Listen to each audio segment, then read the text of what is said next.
Hello students. आज हम लोग कुछ एनसीईआरटी एग्जाम्पलर के कुछ क्वेश्चंस सोल्व करते हैं। ठीक है, पहला क्वेश्चन आपकी स्क्रीन पे है।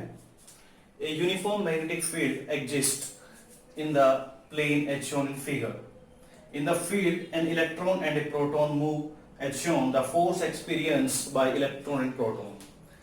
जैसा कि आप डायग्राम में देख सकते हैं कि आपको एक मैग्नेटिक फील्ड गिवन है, ठीक है, और आपको इलेक्ट्रॉन और प्रोटॉन के मूवमेंट की डायरेक्शन भी गिवन है।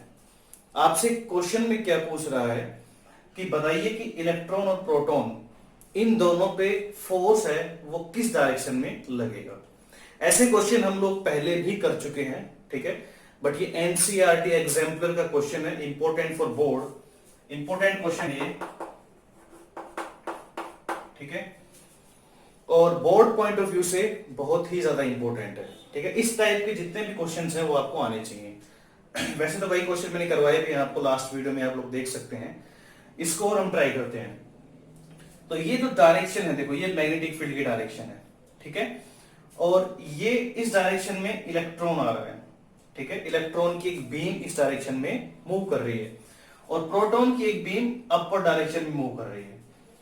आपको पता है किसी भी करंट कैरिंग कंडक्टर को मैग्नेटिक फील्ड में रखते हैं तो उस पर फोर्स लगता है। यहां पे आप लोग देख सकते हो किसी भी चार्ज पार्टिकल को मैग्नेटिक फील्ड में रखते हैं। कौन सी magnetic field? External magnetic field. यहां पे आप देख सकते हो कि ये एक्सटर्नल मैग्नेटिक फील्ड है, हमने किसी सोर्स के थ्रू इसको लगाया है, ठीक है। अब देखिए इलेक्ट्रॉन की डायरेक्शन ये है, प्रोटॉन की डायरेक्शन ये है, हमें निकालना है फोर्स की डायरेक्शन, ठीक है। एक बार स्क्रीन को पॉज करके आप सभी लोग ट्राई कीजिए, ठीक है, आई थिंक कर लिया होगा आप सभी ने। देखिए मैग्नेटिक फील्ड की डायरेक्शन को हम किससे शो करते हैं? 4 फिंगर से, ठीक है, और करंट की डायरेक्शन कैसे शो करते हैं? मिडिल फिंगर से। फाइंड क्या करना है हमें? देखो फाइंड करना है फोर्स, फोर्स फाइंड करना है, ठीक है।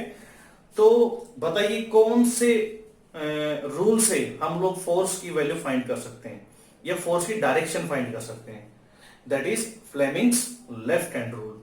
फ्लेमिंग के लेफ्ट हैंड रूल से हम किसी भी चार्ज पार्टिकल या किसी भी करंट कैरिंग कंडक्टर पे लगने वाले फोर्स की डायरेक्शन को बता सकते हैं, ठीक है। फ्लेमिंग का लेफ्ट हैंड रूल आप सभी को अच्छे से आता है।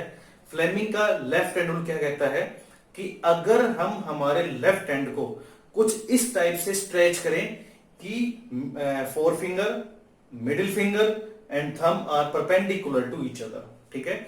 आप अपने हैंड, लेफ्ट हैंड को कुछ इस टाइप से स्ट्रेच कीजिए कि four finger, middle finger and thumb are perpendicular to each other, ठीक है। तो जब आपने स्ट्रेच कर लिया अपने हैंड को तो उस टाइम जो फोर फिंगर है वो क्या पॉइंट करेगी? That will points magnetic field. Middle finger will give the direction of electric current and thumb will give the direction of force. मतलब फोर्स जो है वो हमें कहां से मिलेगा? जिधर थंब की डायरेक्शन होगी वही डायरेक्शन किसकी होगी? फोर्स की। बट उससे पहले हमें मैग्नेटिक फील्ड और इलेक्ट्रिक करंट को इन फिंगर्स की डायरेक्शन में पॉइंट्स करना पड़ेगा। सबसे पहले हम मैग्नेटिक फील्ड को देखते हैं। आप देखिए मैग्नेटिक फील्ड की डायरेक्शन ये है, तो हमने मैग्नेटिक फील्ड की डायरेक्शन में फोर फिंगर को पॉइंट कर दिया, ठीक है। आप सभी देख सकते हैं कि लेफ्ट हैंड को हमने मैग्नेटिक फील्ड की डायरेक्शन में कुछ इस टाइप से सेट किया है कि जो फोर फिंगर है उसकी डायरेक्शन मैग्नेटिक फील्ड की डायरेक्शन में है। अब सेकंड हमारे पास क्या है? सेकंड करंट की बात करते हैं। देखिए पहले इलेक्ट्रॉन की बात करते हैं। इलेक्ट्रॉन डाउनवर्ड डायरेक्शन में मूव कर रहे हैं।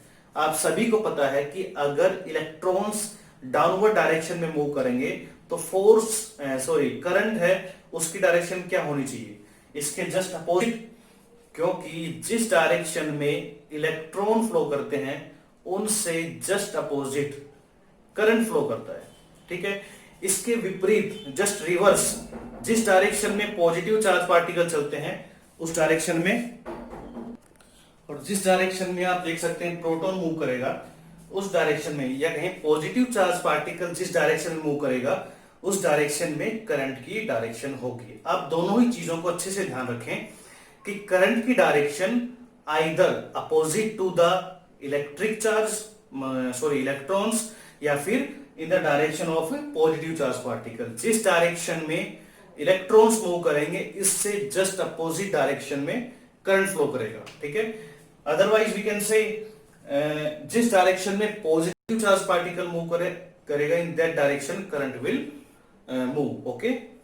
सो ये देखो मैग्नेटिक फील्ड की डायरेक्शन है और इलेक्ट्रॉन की डायरेक्शन डाउनवर्ड है, सो करंट की डायरेक्शन अपवर्ड डायरेक्शन में होगी, क्योंकि देखो इलेक्ट्रॉन डाउनवर्ड मूव कर रहा है तो उससे जस्ट अपोजिट कौन मूव करेगा, करंट। करंट की डायरेक्शन कहां पे होगी, जस्ट अपोजिट टू इलेक्ट्रॉन्स।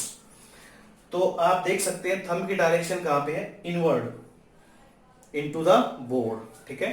तो इसका मतलब ये हुआ कि इलेक्ट्रॉन पे जो फोर्स लगेगा वो कहां लगेगा, इनटू द बोर्ड, ठीक है। बात करते हैं प्रोटॉन की। This is magnetic field and direction of electric current due to proton. Positive charge in given is going towards upward direction. Positive charge particles are moving in the upward direction, so current will move in the direction of positive charge particle. ठीक है? So the direction of current is in upward direction. This is magnetic field and this is direction of electric current. So the thumb will give the direction of force applied on positive charge particle. So in both the cases you will get answer is in inward direction, means force is experienced by electron and proton in the inward direction or we can say into the board, ठीक है। इन दोनों पे जो force लगेगा वो कहां लगेगा, into the board या पॉइंट्स फोर्स। इसका आंसर क्या आएगा, electron and proton experience force in inward direction.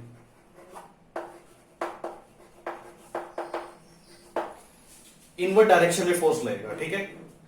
So this is direction of magnetic field, this is direction of current, and the thumb will give the direction of force applied on that in these charged particles. So it is very simple. You should know Fleming's right hand rule. ठीक है, there are two different rule, right hand thumb rule and Fleming's right hand rule. दोनों rule different है. Don't be confused between these two rules. देखो Fleming का जो right hand rule है, ठीक है, और Fleming का जो right hand thumb rule है, both are different. ठीक है, you can say Maxwell's screw rule also, but here we are using Fleming's left hand rule, ठीक है। Left hand rule अभी मैंने आपको बताया, we have to stretch our hand in such a way that our forefinger, middle finger and thumb are perpendicular to each other. So forefinger will give the direction of magnetic field, middle finger will give the direction of electric current and thumb will give the direction of force on the charged particles. So जब भी कोई charge particle magnetic field में enter करेगा तो उस पे force लगेगा, तो ये दो चार्ज पार्टिकल मूव कर रहे थे मैग्नेटिक फील्ड के अंदर और हमने ये फाइंड किया कि इन दोनों चार्ज पार्टिकल्स पे फोर्स हो किस डायरेक्शन में लगेगा। This is the exemplar problem, okay. We will see the next problem. Second question आपकी स्क्रीन पे है, आप देख सकते हैं, एनसीईआरटी एग्जाम्पलर का क्वेश्चन है।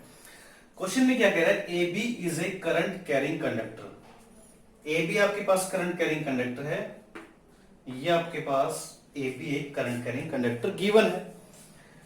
In the plane of the paper, कोई भी पेपर पे आप बनाएंगे, मान लो यही पेपर है आपका, ठीक है, इस पे ये कंडक्टर आपको दिखाया हुआ है, ठीक। क्या कह रहा है, as shown in figure, what are the direction of magnetic fields produced by it at points P and Q. देखो ये पॉइंट P है और ये पॉइंट Q है, यहां पे हमें क्या बताना है, डायरेक्शन ऑफ मैग्नेटिक फील्ड, ठीक है। तो अब यहां पे ये सोचने वाली बात है कि how can we give the direction, ठीक है, और choose the direction at these points P and Q। So मैंने आपको बताया था थोड़ी देर पहले कि राइट हैंड थंब रूल और Fleming's right hand thumb rule दोनों में डिफरेंस है। ये आपके पास एक करंट कैरिंग कंडक्टर है, ठीक है।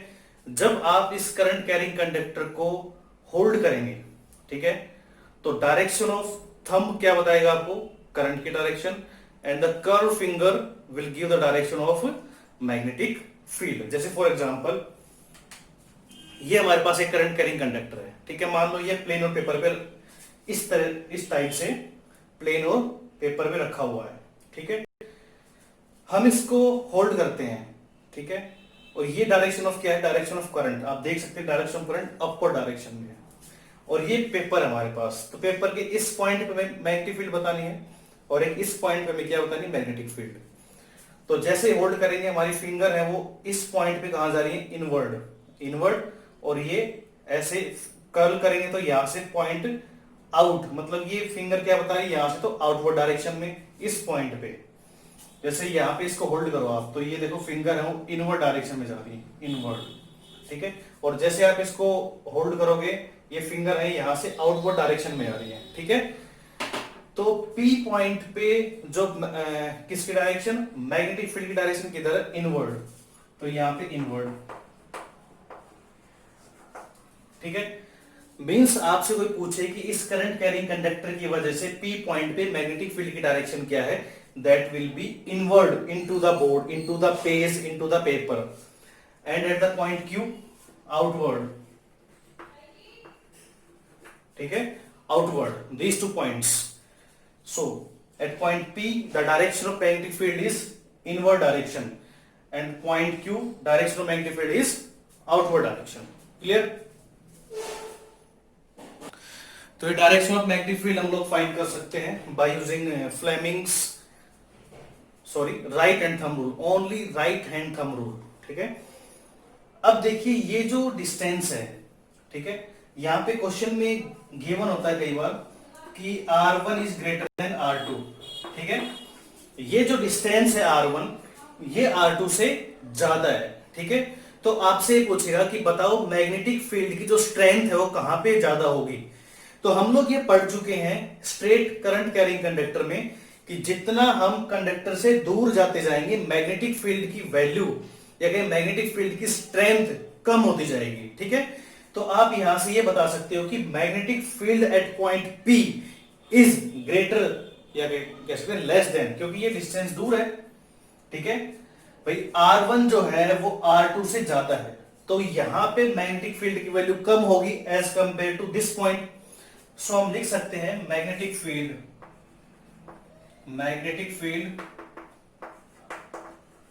Eight point Q greater than magnetic field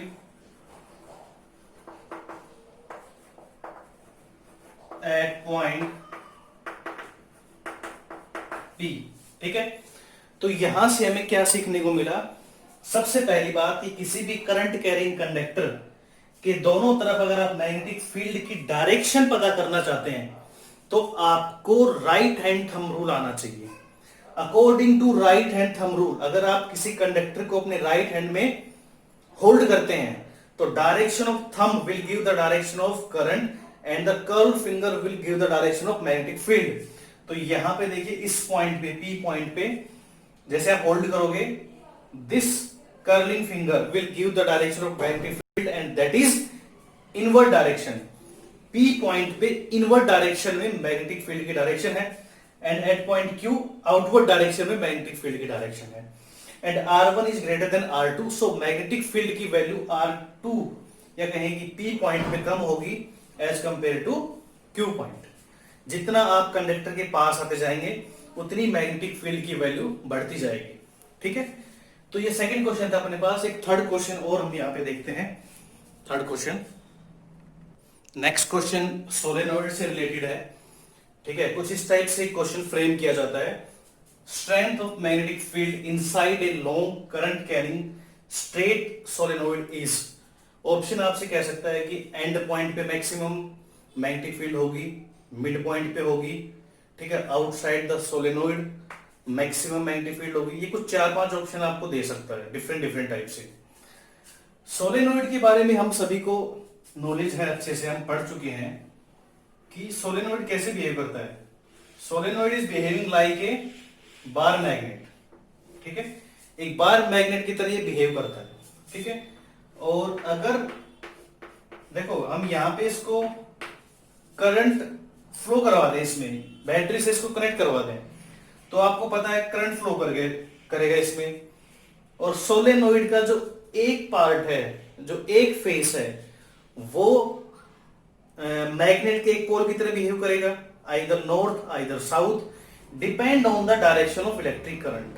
ठीक है, अगर यहां से करंट फ्लो कर रहा है ऐसे, तो हम लोग अगर इस फेस से देखें तो क्लॉकवाइज डायरेक्शन में हमें करंट फ्लो होता हुआ यहां पे अपीयर होगा। ठीक है, और अगर क्लॉकवाइज डायरेक्शन में करंट फ्लो हो रहा है तो वहां पे पोलैरिटी कौन सी है, आप सभी को पता है अच्छे से।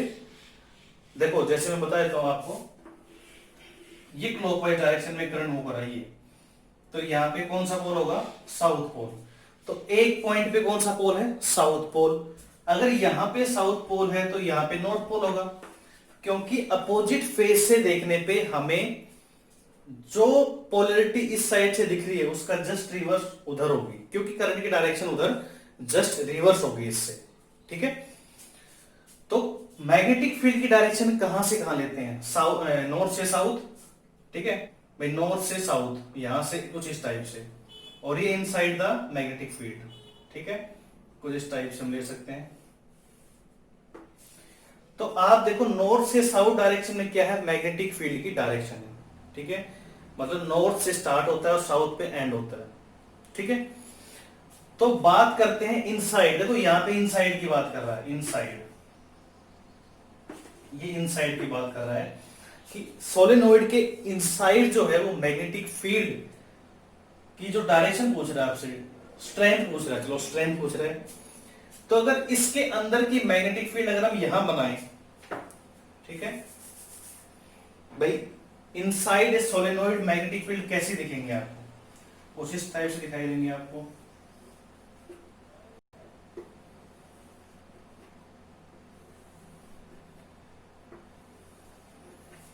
और ये सभी लाइन आपस में क्या है, पैरेलल। और ये मैग्नेटिक फील्ड कैसी है, this is uniform magnetic field. आप ध्यान रखना, मैं बता भी चुका हूं इस टाइप की मैग्नेटिक फील्ड कौन सी होती है, यूनिफॉर्म, यूनिफॉर्म मैग्नेटिक फील्ड। ठीक है, this type of magnetic field are known as the uniform magnetic field. अब यूनिफॉर्म मैग्नेटिक फील्ड की जो सबसे खास बात होती है वो क्या होती है कि हर एक पॉइंट पे, चाहे आप ये पॉइंट ले लें, चाहे आप ये पॉइंट लें, ये पॉइंट लें, ये पॉइंट लें, कोई भी एक पॉइंट लें, हर एक पॉइंट पे मैग्नेटिक फील्ड की वैल्यू क्या रहेगी, सेम। ठीक है, बट ऐसा नॉन यूनिफॉर्म मैग्नेटिक फील्ड में ऐसा नहीं होता है। नॉन यूनिफॉर्म मैग्नेटिक फील्ड अगर आप लोग लेते हो, जैसे मान लो ये इस डायरेक्शन में फील्ड है, यहां पे इस डायरेक्शन में ये ऐसे, तो ये आप देख सकते हो एक नॉन यूनिफॉर्म मैग्नेटिक फील्ड का पैटर्न है। अगर आप अलग अलग पॉइंट की बात करें, इस पॉइंट की बात करें, मान लो पॉइंट ए है, इसकी बात करें पॉइंट बी, पॉइंट सी, तो तीनों पॉइंट्स पे मैग्नेटिक फील्ड की वैल्यू अलग अलग होगी। बट बात करें यूनिफॉर्म मैग्नेटिक फील्ड में, तो यूनिफॉर्म मैग्नेटिक फील्ड के हर एक पॉइंट पे मैग्नेटिक फील्ड की वैल्यू क्या रहेगी, सेम। या हम कह सकते हैं उसकी जो स्ट्रेंथ रहेगी मैग्नेटिक फील्ड की वो क्या रहेगी, सेम। क्वेश्चन ये है, the strength of the magnetic field inside a long current carrying solenoid, straight solenoid is. तो अगर यहां पे हर एक पॉइंट पे मैग्नेटिक फील्ड की स्ट्रेंथ सेम है, तो सोलेनोइड के अंदर भी मैग्नेटिक फील्ड की स्ट्रेंथ क्या आएगी, सेम आएगी। ठीक है, आई थिंक ये बात आपको समझ में आई होगी अच्छे से। हाँ, बट अगर हम बात करें सोलेनोइड के बाहर, तो सोलेनोइड के बाहर अगर यही क्वेश्चन आपसे पूछा जाए, तब आप ये नहीं कह सकते कि हर एक पॉइंट पे मैग्नेटिक फील्ड की वैल्यू सेम रहेगी। ठीक है, वो डिपेंड करेगा, अलग अलग पॉइंट्स पे अलग अलग वैल्यू आएगी, क्योंकि यूनिफॉर्म मैग्नेटिक फील्ड नहीं है आउटसाइड द सोलेनोइड। सोलेनोइड के बारे में आप लोग बहुत अच्छे से पढ़ चुके हैं। ठीक है, कि सोलेनोइड क्या है, एक लॉन्ग कॉइल है which have a large number of insulated copper wire turns. ठीक है, अच्छा यहां तक हम लोगों ने अच्छे से पढ़ा। अगर इसके अंदर एक आयरन कोर और डाल दें तो ये इलेक्ट्रोमैग्नेट की तरह बिहेव करेगा। इलेक्ट्रोमैग्नेट आप सभी को पता है कि इलेक्ट्रिसिटी से जो मैग्नेट बनाए जाते हैं that are known as the electromagnet. आप किसी भी करंट कैरिंग कंडक्टर में मैग्नेटिक फील्ड जब करंट जब पास करवाते हैं तो उसके आसपास आप मैग्नेटिक फील्ड का एक पैटर्न देखते हैं, ठीक है। ऐसा ही कुछ आपने सोलेनोइड के पास भी देखा, ठीक है, इनसाइड भी देखा, आउटसाइड भी देखा कि सोलेनोइड है वो एक बार मैग्नेट की तरह बिहेव करता है। और बार मैग्नेट आप सभी को पता है क्या होता है, ठीक है, नेचर में पाए जाने वाले बहुत सारे मैग्नेट। थर्ड क्वेश्चन आपकी स्क्रीन पे है, ठीक है।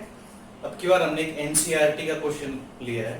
क्वेश्चन क्या है, a coil of insulated copper wire is connected to a galvanometer. What will happen if a bar magnet is pushed into a coil? ठीक है, एक इंसुलेटेड कॉपर वायर ली है, जैसे मान लीजिए हमारे पास एक कॉपर वायर है, कोई भी एक कॉइल की फॉर्म में है, ठीक है। हमने क्या लिया, एक बार मैग्नेट लिया, ये बार मैग्नेट है, ठीक है। और क्या कह रहा है आपको, पुश इनटू ए कॉइल, कॉइल के अंदर इसको हम पुश करते हैं, इधर लेके जाते हैं, ठीक है। तो आपको पता है कि मैग्नेटिक फील्ड की वैल्यू क्या होगी, यहाँ पे चेंज होगी, ठीक है। क्योंकि देखो इस मैग्नेट के चारों तरफ मैग्नेटिक फील्ड है, जब ये इससे दूर था तब मैग्नेटिक फील्ड की वैल्यू क्या थी, इसके आसपास कम, पर जैसे आप इसको पास लेके आओगे मैग्नेटिक फील्ड की वैल्यू है वो इंक्रीज हो जाएगी, ठीक है। और मैग्नेटिक फील्ड की वैल्यू के इंक्रीज होने की वजह से इसमें एक करंट इंड्यूस होगा, ठीक है। इसमें क्या होगा, करंट इंड्यूस, हम पढ़ चुके हैं इलेक्ट्रोमैग्नेटिक इंडक्शन के अंदर, ठीक है, कि जब भी हम कहीं मैग्नेटिक फील्ड को चेंज करते हैं तो वहां पे करंट इंड्यूस होता है, करंट प्रोड्यूस होता है, ठीक है, इंड्यूस करंट बोल सकते हैं उसको, ठीक है। तो जैसे ही आप इसको पास लेके आओगे, एक मैग्नेट को कॉइल के पास लेके आओगे, मैग्नेटिक फील्ड की वैल्यू में चेंजमेंट आएगा, और जैसे ही मैग्नेटिक फील्ड की वैल्यू चेंज होगी इस कॉइल के अंदर करंट इंड्यूस होगा, ठीक है। तो पहले का आंसर क्या होगा, there will be a momentary current produced in the coil. Second इसका ऑप्शन क्या है, देखो, held stationary inside the coil, मतलब इसको हम कॉइल के अंदर रख दें, मान लो इसको लेके आए और एक ये ऐसे ले आए, मान लो, ठीक है, और इस मैग्नेट को कॉइल के अंदर ही हमने छोड़ दिया। तो जैसे हम इसको कॉइल के अंदर छोड़ेंगे अब मैग्नेटिक फील्ड की वैल्यू जो है वैसे की वैसी रहेगी, क्योंकि अब देखो आप देख सकते हो क्या लिखा हुआ है, स्टेशनरी। स्टेशनरी का मीनिंग क्या होता है, रेस्ट पे। जैसे ही आपने कॉइल के अंदर मैग्नेट को प्लेस किया, आपने उसको वहीं छोड़ दिया, ठीक है, अब उसको फर्दर आपने मूवमेंट नहीं करवाई, तो उससे आप लोग क्या देखोगे कि जो मैग्नेट है अब वो स्टेशनरी पोजीशन में है, तो मैग्नेटिक फील्ड में कोई भी चेंजमेंट नहीं आएगा। अगर मैग्नेटिक फील्ड में कोई चेंजमेंट नहीं है, इसका मतलब क्या हुआ, there will be no any induced current, वहां पे कोई भी इंड्यूस्ड करंट वो क्रिएट नहीं होगा, ठीक है। तो इस कॉइल में कोई भी इंड्यूस्ड करंट क्रिएट नहीं होगा। तो सेकंड का आंसर क्या लिखेंगे, नो इंड्यूस्ड करंट प्रोड्यूस्ड, ठीक है। थर्ड देखिए, withdraw from inside the coil. अब क्या किया, इनसाइड द कॉइल हमने विड्रॉ कर लिया, विड्रॉ मतलब इसको बाहर निकाल लिया, या तो हम इधर निकाल सकते हैं या उधर, ठीक है, विड्रॉ कर सकते हैं। जैसे ही आप इसको विड्रॉ करोगे तो मैग्नेटिक फील्ड की वैल्यू कम होती जाएगी। देखो मान लो जैसे ही हमारे पास एक कॉइल है, आप कॉइल के पास मैग्नेट को लेके आओगे तो मैग्नेटिक फील्ड की वैल्यू क्या होगी, इसके आसपास ज्यादा हो जाएगी, पर जैसे आप इसको दूर ले जाओगे तो मैग्नेटिक फील्ड की वैल्यू कम हो जाएगी। तो यहाँ से आप लोग देख सकते हो, आप इसके अंदर लेके गए मैग्नेट को और फिर आपने मैग्नेट को बाहर निकाल लिया।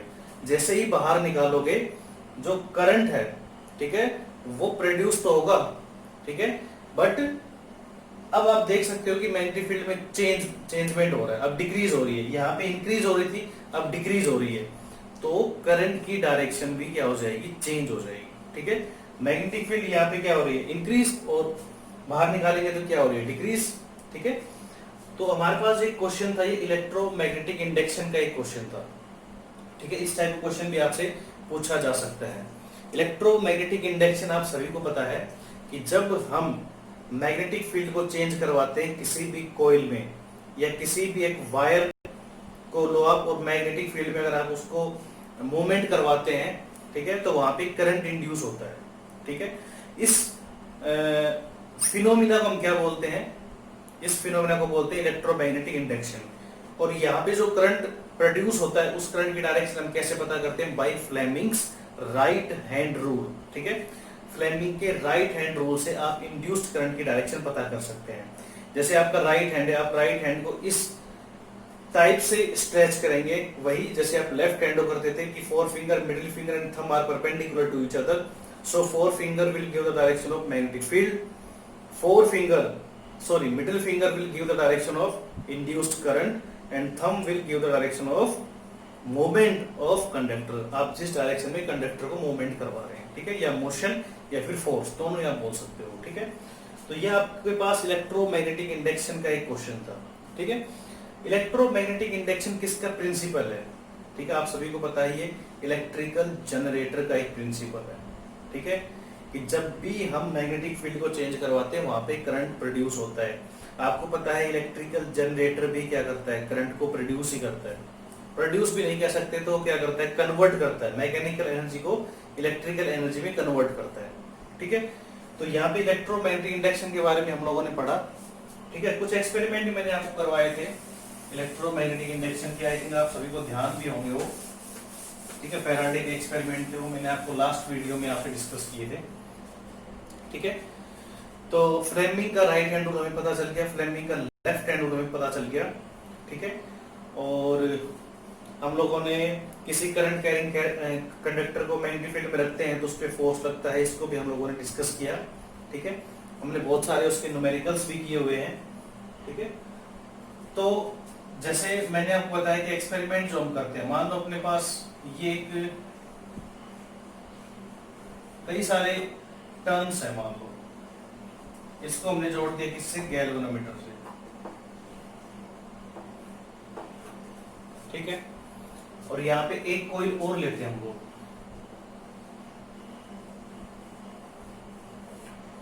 इसको हमने जोड़ दिया बैटरी से।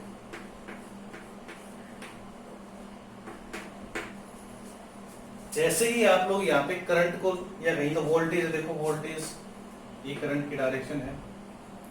जैसे आप वोल्टेज को इंक्रीज करते हैं, आपको पता है कि potential difference is directly proportional to electric current, Ohm's law आप सभी को पता है। जैसे ही आप यहाँ पे V को चेंज करेंगे, I की वैल्यू चेंज होगी, और I की वैल्यू चेंज होगी तो मैग्नेटिक फील्ड की वैल्यू चेंज होगी, और मैग्नेटिक फील्ड की वैल्यू चेंज होगी तो इसके अंदर क्या होगा? करंट इंड्यूस होगा। ठीक है, जैसे ही यहाँ पे मैग्नेटिक फील्ड की वैल्यू चेंज होगी, यहाँ पे करंट इंड्यूस होगा। ठीक है, और इस फिनोमिना को हम क्या बोलते हैं? Electromagnetic induction. कि हमने V की वैल्यू को चेंज किया, और V की वैल्यू के चेंज होने की वजह से I चेंज हुआ, और I के चेंज होने की वजह से इसके आसपास मैग्नेटिक फील्ड की वैल्यू चेंज होगी। और जैसे यहाँ पे मैग्नेटिक फील्ड की वैल्यू चेंज होती है, आप लोग देखोगे इस कॉइल की वजह से इस कॉइल में करंट इंड्यूस होता है, करंट प्रोड्यूस होता है। That phenomena is known as the electromagnetic induction. ठीक है, इस एक्सपेरिमेंट को हम थोड़ा सा और डिफरेंट फॉर्म में भी कर सकते हैं। मान लो यहाँ पे करंट को हम लोगों ने फिक्स करवा दिया, ये कहीं वोल्टेज को फिक्स करवा दिया।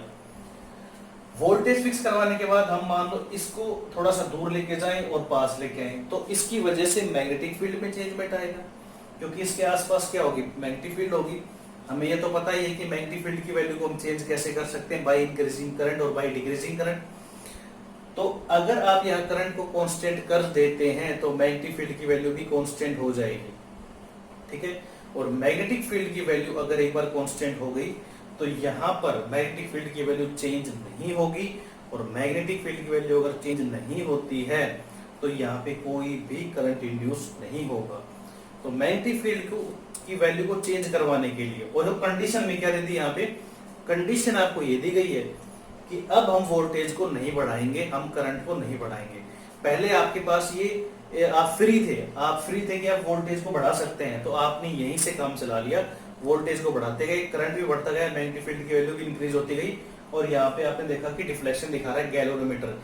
Galvanometer is a device which show the deflection of which show the presence of current, जो हमें करंट की प्रेजेंस के बारे में बताता है। ठीक है, और करंट की डायरेक्शन के बारे में भी हमें गैल्वेनोमीटर ही बताता है। ठीक है, तो जैसे ही आप इसको दूर लेके जाएंगे और इसको पास लेके आएंगे, तो आप क्या देखते हैं कि इस कंडीशन में भी गैल्वेनोमीटर में डिफ्लेक्शन शो हो रही है। तो पहली कंडीशन में आपने क्या किया, वोल्टेज को चेंज किया, करंट चेंज हुआ, और यहाँ पे मैग्नेटिक फील्ड की वैल्यू चेंज हुई, और करंट प्रोड्यूस हुआ, करंट इंड्यूस हुआ, और गैल्वेनोमीटर में डिफ्लेक्शन शो हुआ। ठीक है, बट अब आपने कुछ चेंजमेंट किया। क्या चेंजमेंट किया? आपने कहा कि हम V को चेंज नहीं करेंगे। ठीक है, V को हम कांस्टेंट कर देंगे। V कांस्टेंट हो गया तो I भी कांस्टेंट हो गया। तो फिर हम लोगों ने क्या किया, हमने कहा ठीक है आप लोग V को कांस्टेंट रखिए, हम लोग इस कोयल को ही मूवमेंट करवाते हैं। ठीक है, हमने जैसे कोयल को मूवमेंट करवाया, हमने देखा कि अब इस फिनोमिना की वजह से, इस एक्शन की वजह से यहाँ पे करंट का प्रोडक्शन फिर से होता है, यहाँ करंट इंड्यूस होता है, गैल्वेनोमीटर और डिफ्लेक्शन शो करता है। This phenomena is also known as the electromagnetic induction. आपने एक कंडीशन ये कह दी कि भाई हम इसको नहीं लाने देंगे आपको, आप इसको फिक्स रखो। हमने कहा ठीक है आप इसको फिक्स रखिए, आप करंट को फिक्स रखिए, आप इसको भी फिक्स रखिए। हमने इसको मूवमेंट करवाना स्टार्ट किया। ठीक है, इसको मूवमेंट करवाएंगे तब भी मैग्नेटिक फील्ड की वैल्यू चेंज होगी, और उसके बाद क्या होगा, मैग्नेटिक फील्ड की वैल्यू चेंज होते ही करंट इंड्यूस होगा, गैल्वेनोमीटर डिफ्लेक्शन शो करेगा। ठीक है, तो ये 3 टाइप से हमने एक्सपेरिमेंट किया। एक बार V को चेंज किया, V को कांस्टेंट कर दिया, दोनों में से एक कॉइल को मूव करवाया, आइदर दिस और आइदर दिस। ठीक है, तो आपने देखा तीनों कंडीशन में ही करंट का प्रोडक्शन हो रहा है, करंट इंड्यूस हो रहा है। That phenomena is known as the electromagnetic induction. ठीक है, ये इलेक्ट्रोमैग्नेटिक इंडक्शन का एक फिनोमिना था। ठीक है, बहुत ही ज्यादा इंपॉर्टेंट फिनोमिना है, बहुत ही ज्यादा कॉन्सेप्चुअल है। क्वेश्चन आते हैं इस पे, डायरेक्ट क्वेश्चन आपसे पूछते हैं। ठीक है,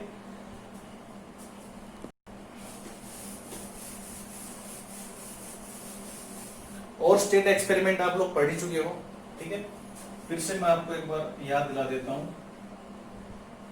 जैसे अपने पास ये कंडक्टर है, इसको आपने बैटरी से जोड़ दिया, ये प्लस ये माइनस। ठीक है, यहाँ पे आपने क्या रखा है, कंपास, और मान लो ये ए भी कंडक्टर है, ये करंट की डायरेक्शन। ठीक है, जैसे ही यहाँ पे करंट फ्लो होना स्टार्ट होगा, आपने क्या देखा, ये कंपास क्या होगा, डिफ्लेक्शन शो करेगा। ठीक है, कंपास और डिफ्लेक्शन शो करेगा। ये एक्सपेरिमेंट किसने किया था, और स्टेट ने किया था, एक साइंटिस्ट था 1820 के अंदर। 1820 में और स्टेट नाम के एक साइंटिस्ट ने एक एक्सपेरिमेंट किया, और उस एक्सपेरिमेंट से बहुत कुछ चेंज हो गया। ठीक है, जो कुछ पहले लोग नहीं जानते थे। ठीक है, मतलब कि इस कंसेप्ट के बेस पे बहुत कुछ नया देखने को मिला। ठीक है, तो मैग्नेटिक इफेक्ट ऑफ करंट, मतलब कि ये कह सकते हैं कि करंट की वजह से मैग्नेट का इफेक्ट आना। ठीक है, इससे बहुत सारे नए एक्सपेरिमेंट हुए। ठीक है, नई नई चीजें हमने इजाद की। ठीक है, तो ये एक्सपेरिमेंट क्या है कि जब भी करंट कैरिंग कंडक्टर में करंट फ्लो होता है, तो उसके आसपास क्या होती है, मैग्नेटिक फील्ड होती है। उसके आसपास क्या होती है, मैग्नेटिक फील्ड होती है। That is a experiment known as the Oersted experiment. सबसे पहले ओरस्टेट ने इसके बारे में बताया था। इसके बाद हम डिफरेंट टाइप ऑफ कंडक्टर पढ़ते हैं, स्ट्रेट, सर्कुलर, सोलेनोइड। ठीक है, सोलेनोइड क्या, इलेक्ट्रोमैग्नेट। देखो इलेक्ट्रोमैग्नेट बनाने में भी इसकी हेल्प हो रही है, और आप देख सकते हो कि आज के जमाने में इलेक्ट्रोमैग्नेट का कितना यूज है। इलेक्ट्रोमैग्नेट का बहुत ही ज्यादा यूज है। ठीक है, एक लार्ज स्केल पे यूज है। मैग्नेटिक इफेक्ट ऑफ करंट जो है उसका यूज आप अपनी डेली लाइफ में आसपास हर जगह देख सकते हैं। ठीक है, आजकल तो मैग्नेटिक ट्रेन भी आने लग गई। ठीक है, और मतलब इस एक्सपेरिमेंट के बेस्ड पे मतलब इतने लार्ज स्केल पे चेंजेस हुए हैं। ठीक है, कि साइंस जो है वो एक बहुत बड़े लेवल पे पहुंच गई है आज के दिन। ठीक है, तो ये आप जब 12th में पहुंचेंगे तो इसी चैप्टर का एक ब्रॉड फॉर्म में आप पढ़ेंगे, उसमें आपको पता चलेगा कि एक्चुअल में जो मैग्नेटिक इफेक्ट ऑफ करंट वो चैप्टर है वो कितना ज्यादा इंपॉर्टेंट है। ठीक है, उससे आप क्या क्या सीख सकते हैं। इसमें तो आपका 10th में तो केवल थ्योरेटिकल पार्ट ही गिवन है।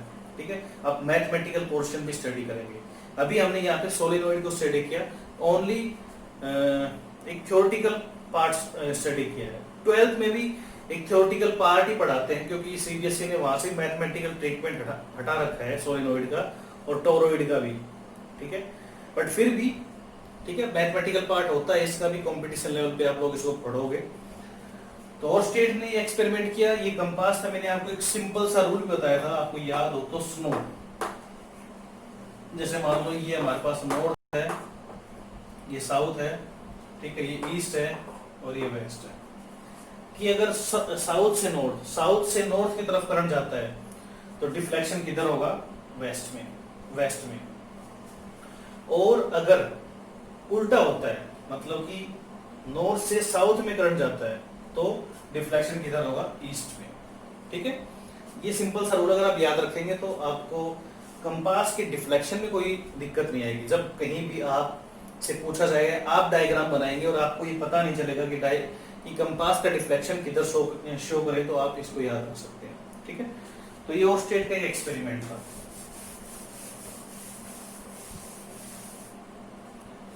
इसके अलावा हम लोग मैग्नेटिक फील्ड के बारे में पढ़ते हैं कि दो मैग्नेटिक फील्ड या मैग्नेटिक फील्ड आपस में इंटरसेक्ट नहीं करती हैं। ठीक है, मैग्नेटिक फील्ड आपस में इंटरसेक्ट नहीं करती है। जैसे मैंने आपको बताया भी था कि मान लो ये दो मैग्नेटिक फील्ड है, अगर इस पॉइंट पे इंटरसेक्ट करती हैं, ये हमारे पास क्या है, पॉइंट ऑफ इंटरसेक्शन। इस पॉइंट पे वो क्या कर रही है, इंटरसेक्ट करती हैं, पॉइंट ऑफ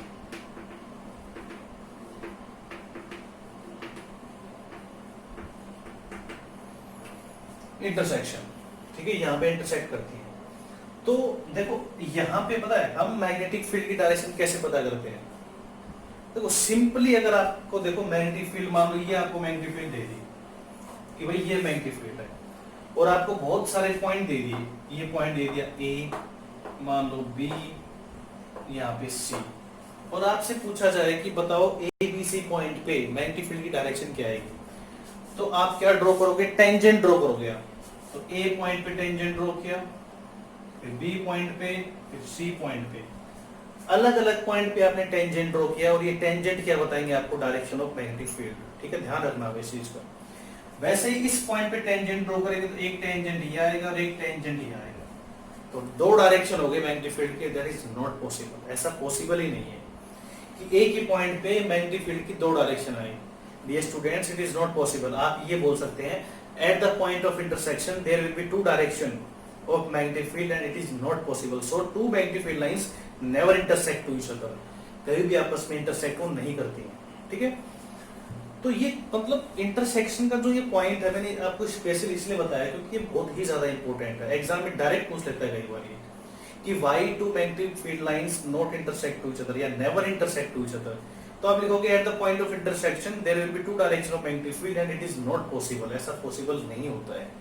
ठीक है, देखो कई बार आपको एक वर्ड बोलता है डेंसिटी, डेंसिटी एक वर्ड आता है।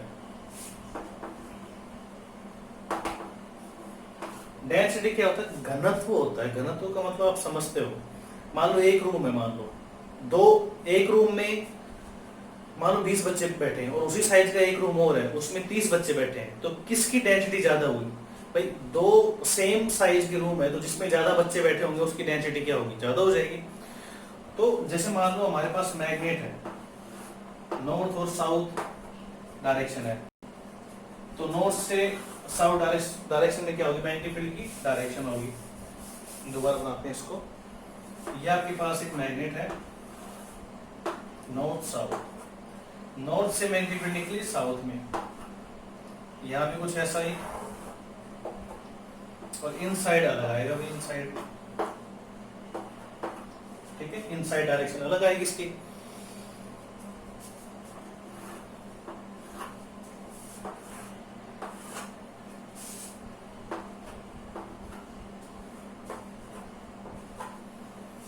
तो देखो जहां पे मैग्नेटिक फील्ड ज्यादा है, ज्यादा जहां पे इनकी डेंसिटी है, जहां पे ज्यादा मतलब मान लो इस पॉइंट पे मैग्नेटिक फील्ड ज्यादा दिखती है, हमें पोल की तरफ ज्यादा मैग्नेटिक फील्ड दिखती है, डेंसिटी ऑफ मैग्नेटिक फील्ड यहाँ आसपास ज्यादा होती है, तो वहां पे मैग्नेटिक फील्ड की स्ट्रेंथ भी ज्यादा होगी। ठीक है, जहां पे डेंसिटी ऑफ मैग्नेटिक फील्ड ज्यादा होती है ना, तो वहां पे आप लोगों को ये पता होना चाहिए कि वहां मैग्नेटिक फील्ड की वैल्यू भी ज्यादा होती है। अच्छा, आप लोग यहाँ से देख सकते हो कि मैग्नेटिक फील्ड कैसा लूप बना रही है, क्लोज लूप है ना, क्लोज लूप है भाई, यहाँ से स्टार्ट होगी और यहाँ पे वापस ऐसे आ रही, क्लोज। क्लोज मतलब एक बंद लूप है, क्लोज और कॉन्टिन्यूस है। मतलब देखो यहां से स्टार्ट हुई, मैं आपको देखो दोबारा से बना के दिखाता हूं। आपको अच्छे से समझ में आएगा कि मान लो ये मैग्नेट अपने पास, ठीक है। नॉर्थ से स्टार्ट करते हैं, नॉर्थ से स्टार्ट हुए, साउथ में और साउथ से ही। तो देखो डियर स्टूडेंट, आप लोग देख सकते हो कि ये क्लोज लूप है, क्लोज लूप, ठीक है, और कॉन्टिन्यूस भी है। लगातार देखो मैग्नेटिक फील्ड मूव कर रही है इस पे, मतलब मैग्नेटिक फील्ड की डायरेक्शन है क्लोज लूप में। कई बार क्वेश्चन पूछ लेता है आपसे, तो आप क्या बताओगे यहाँ पे? क्लोज लूप है ये। कैसा लूप है? क्लोज्ड, ठीक है, और कॉन्टिन्यूस भी है साथ साथ। कंटिन्यू मतलब कहीं पे ब्रेक नहीं हो रहा, कहीं पे टूट नहीं रहे कि भाई यहाँ से टूट गया, यहाँ तो क्लोज है, यहाँ टूट गया, ऐसा नहीं है। ये कंटिन्यूस है, देखो यहाँ से कंटिन्यूस, तो एक कंटिन्यूस क्लोज लूप है, इस चीज का आप ध्यान रखेंगे, ठीक है।